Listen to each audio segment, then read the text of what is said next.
A, Avnish Pathak ji, congratulation. Thank you sir. Target परिवार की तरफ से मैं आपको कांग्रेचुलेट विश करता हूँ। Bihar APO thank you. 2020 में आपने 49 रैंक जो है वो सिक्योर की है। आपको कैसा जी लग सर। रहा है अभी? सर बहुत अच्छा लग रहा है, ऐसा लग रहा है कि सपना कुछ पूरा हो गया है, हर जगह खुशियाँ ही खुशियाँ दिख रही हैं। Very good. अच्छा, जिस दिन रिजल्ट आया उस दिन रिजल्ट आने से पहले का आपका क्या था, क्या चल रहा था और जैसे रिजल्ट आया फिर आपका कैसे रिएक्शन था और फैमिली का क्या रिएक्शन था? एक्चुअली सर अभी बीपीएससी द्वारा जो भी रिजल्ट जारी किए जा रहे हैं, तो श्री अतुल प्रसाद जी द्वारा उसको ट्वीट किया था, तो भेज रहे हैं। तो हुँ, उनका ट्वीट जब आया तब से मैं लगातार साइट पे चेक कर रहा था और हुँ, यूपी एपीओ का मैंने इंटरव्यू दिया था 69 सीट में, तो उसमें मेरा नहीं हो पाया था। उस हुँ, रिजल्ट को मैंने चेक किया था। तो इस हुँ, बार मैंने नहीं चेक करके अपने मित्र हैं सत्येंद्र, हुँ, उनसे कहा कि नहीं आप चेक करिए, हुँ। मैं नहीं चेक करूँगा। तो उन्होंने चेक करके मुझे बताया। जी। Very good. अच्छा, अपने एकेडमिक बताइए थोड़ा-सा कि आपकी जर्नी कैसे स्टार्ट हुई? क्या अपने एक्सपीरियंसेस हैं? जी सर। थोड़ा उनके बारे में हमें बताइए। सर मेरे पिताजी अभियोजन अधिकारी थे। 2007 में मैंने ग्रेजुएशन कंप्लीट किया हुँ, और कुछ मतलब हमारे भैया भी, हम लोग की शादी थोड़ी जल्दी हो गई थी, हुँ, तो फैमिली में थोड़ा-सा पैसे की दिक्कत थी, तो भैया ने क्या किया कि पापा ने क्या किया कि मुझे मतलब कि कहा कि आप कमाने जा सकते हो, हुँ, तो सर मैं बॉम्बे चला गया। हुँ, बॉम्बे गया फिर 2014 में अनफॉर्चुनेटली पापा का एक्सीडेंट हो गया हुँ, और मुझे मृतक आश्रित के जॉब के रूप में यहाँ पे जॉब मिली हुँ, और मैं वहाँ अच्छा खासा सर पेमेंट था मेरा, तो मुझे लगा एक मतलब मिथ होता है ना कि सरकारी में बहुत पैसा होता है, बहुत अच्छी सैलरी होती है। मैं वहाँ सर 1,20,000 मेरा पेमेंट था, यहाँ मैं आया तो मेरा 16,000 पेमेंट था हुँ, और मैं पूरी फैमिली को लेके आ चुका था। हुँ, तो एक तरीके से मैं फँस चुका था, लेकिन मैंने सोचा कि अब मैं कंटिन्यू करूँगा, तो मैंने यहाँ से एलएलबी की 2016 से हुँ, 19 तक और यहाँ पे अमित वर्मा सर हैं जो कोचिंग चलाते हैं लॉ की, हुँ, उन्होंने बहुत हेल्प किया। 2 साल तक मैंने फाउंडेशन बैच लिया उनका हुँ, और उसके बाद लगातार उनके मार्गदर्शन में रहा और फिर मैंने उत्तराखंड एपीओ का मेंस लिखा। यूपी पीसीएसजे में 2 नंबर से मेरा रुक गया इंटरव्यू में हुँ, और सर यूपी एपीओ का मैंने इंटरव्यू दिया और हुँ। बिहार एपीओ का सर दिया, जो इस समय 49th रैंक मैंने हासिल। Very good. अच्छा, आपको एक्सपेक्टेशन थी कि भाई 49 रैंक आपके अंडर 50 आपका आ जाएगा? नहीं सर, मुझे बिल्कुल एक्सपेक्टेशन नहीं था, मुझे बस ये था कि किसी तरीके से हो जाए क्योंकि इतनी असफलता मिल चुकी थी।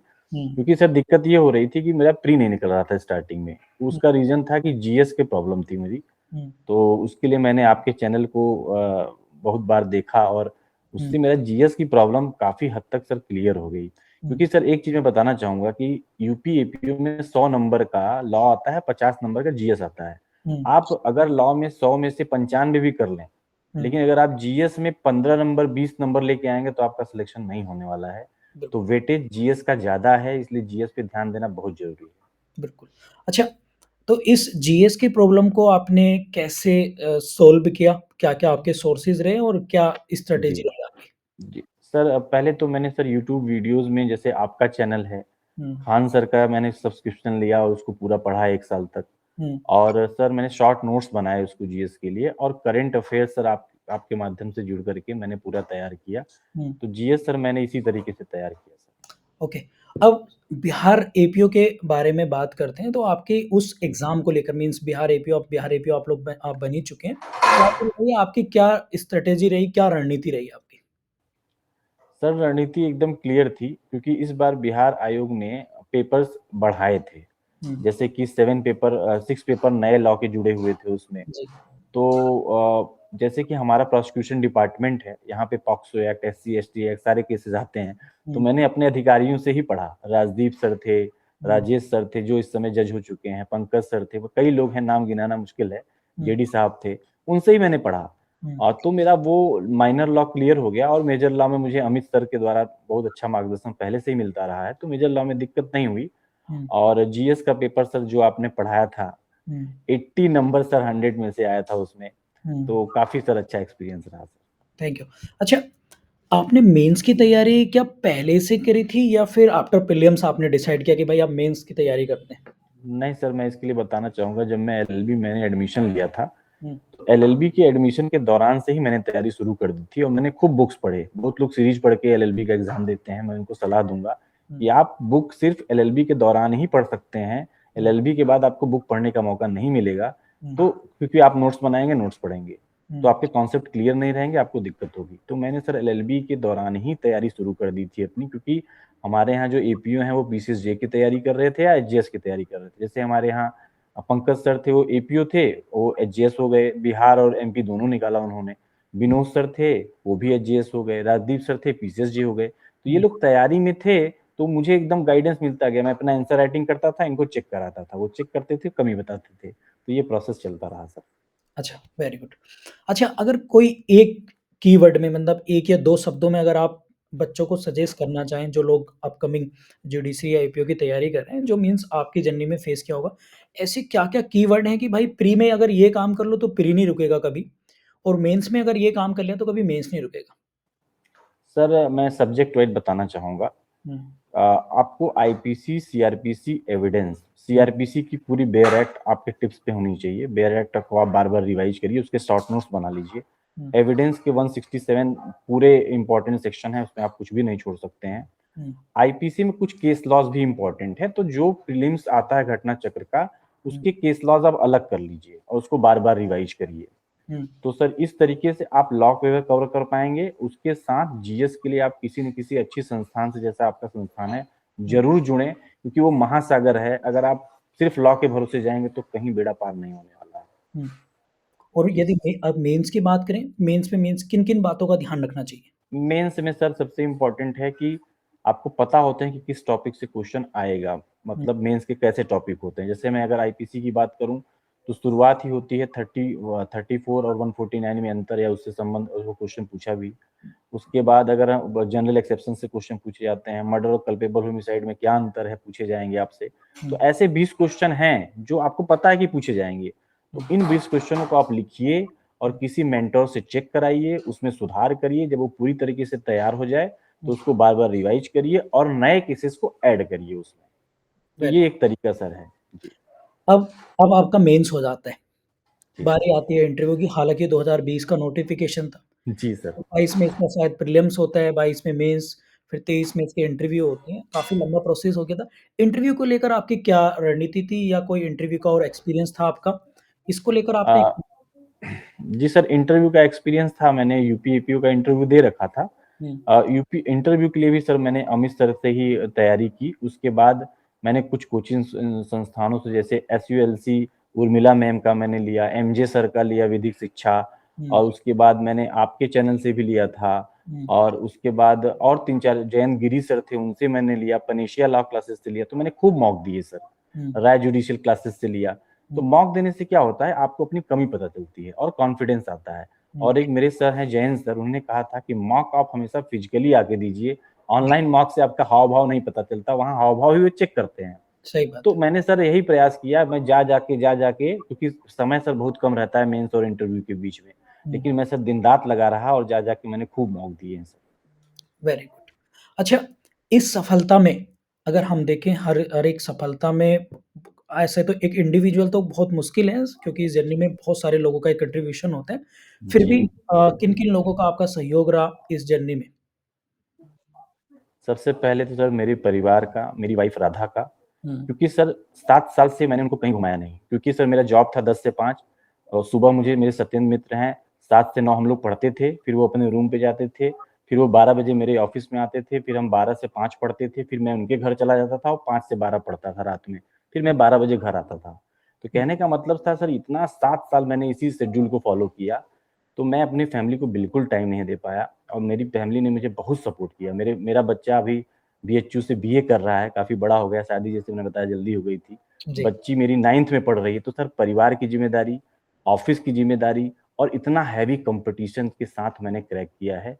हुँ, इसके लिए सर मैंने एक बहुत अच्छा फ़ॉर्मूला अपनाया था। मैंने अपने नोट्स को अपने ही आवाज़ में रिकॉर्ड किया था हुँ, और पीडीएफ मेरे मोबाइल में था। तो मैं ऑफ़िस में जब भी खाली हूँ, कहीं ट्रैवल कर रहा हूँ, तो मैं कभी कोई बुक, नॉवेल नहीं पढ़ता था, मैं अपने नोट्स पढ़ता था।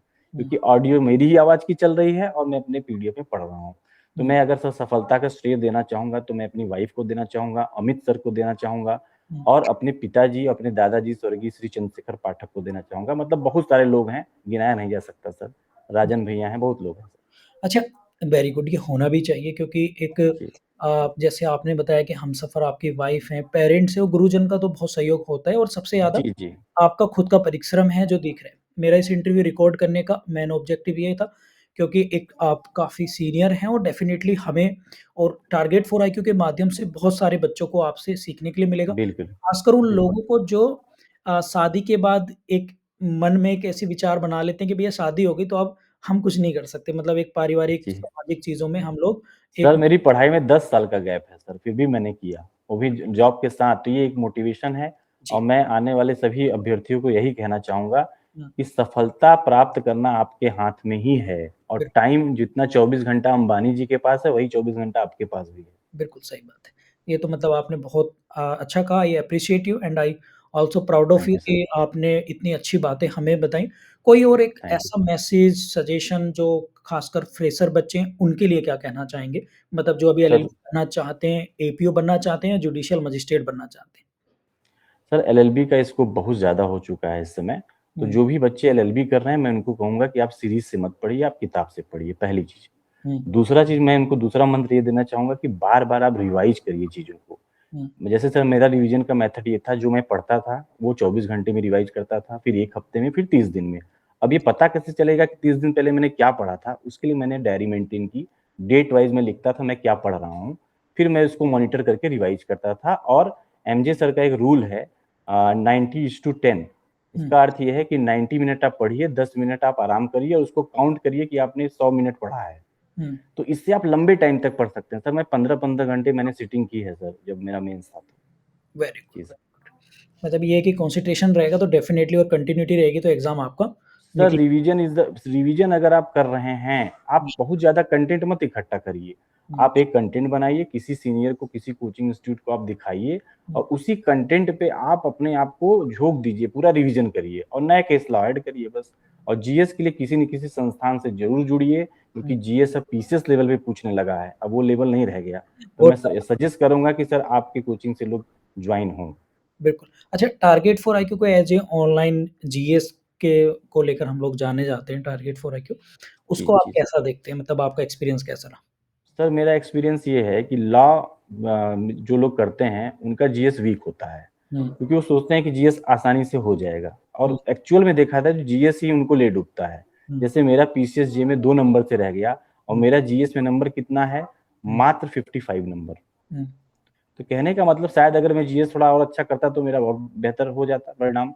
हालाँकि बिल्कुल। मुझे थोड़ा बीमारी हो गई थी, दिक्कत हो गई थी, मैं पढ़ भी नहीं पाया था। हुँ, लेकिन मैं ये सजेस्ट करूँगा कि जीएस के लिए आपको किसी न किसी संस्थान से जुड़ना ही है। बिल्कुल। पीसीएस लेवल का जीएस पूछ रहा है, आप पूरी किताब नहीं पढ़ सकते, नहीं छाँट सकते कि मुझे क्या पढ़ना है, क्या छोड़ना है। हुँ, जी वेरी सर। गुड। तो अवनीश जी काफ़ी अच्छा लगा आपसे बहुत सारी बातें सर हमें मुझे फेस टू फेस आपसे बात करके बहुत अच्छा लगा क्योंकि मैंने बहुत सारे वीडियोज़ आपके देखे हैं, तो थैंक यू मैं सो बहुत ज़्यादा शुक्रिया अदा करता हूँ सर आपका। Thank you so much and thank you और सर। भी कोई सजेशन आपसे लगेगा तो इस वीडियो के कमेंट में हम लोग इसे बिल्कुल, पब्लिश करेंगे, तो अगर बच्चे पूछेंगे तो आपसे हम बाद बिल्कुल, बिल्कुल में सर। रिप्लाई कराएँगे। सर एक चीज़ मैं सर और जोड़ना चाहूँगा इसमें। जी, जी। सर मेरा जब पीसीएसजे में नहीं हो पाया 2 नंबर से, हुँ, तो मैं बहुत निराश हुआ।